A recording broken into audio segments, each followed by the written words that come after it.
Christmas lights are a holiday staple and one way to get into the spirit of the season. But are these elaborate displays leading to light pollution, which can have an adverse effect on humans, animals, and the environment? NASA satellites have measured between 20 and 50% increases in light pollution at Christmas time, and some experts say while room for improvement obviously exists, it's not overwhelmingly bad. Director of the Science Outreach Center at St. Mary's University, Dr. Rob Thacker, says in the grand scheme of things, it's really just a drop in the bucket, but it certainly doesn't help bigger picture. So light pollution as a phenomenon is a bad thing. It's bad both for biota in nature and it's bad for humans in the long term.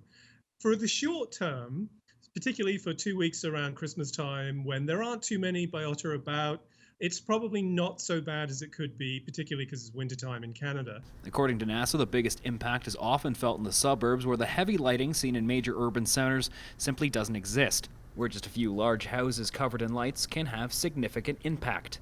However, Dr. Thacker says one particular type of decoration could actually create bigger problems, and that goes far beyond light pollution. Well, not least of which is where your lights are actually going.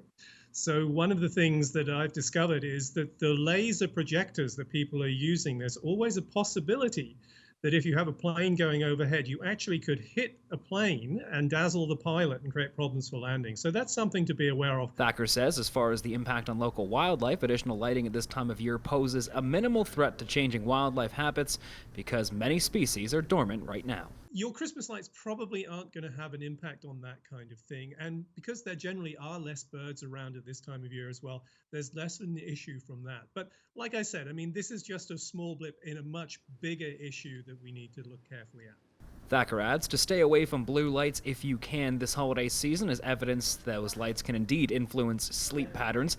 And if you're dedicated to making your footprint smaller, put your lights on a timer because nobody is looking at them at 3 o'clock in the morning.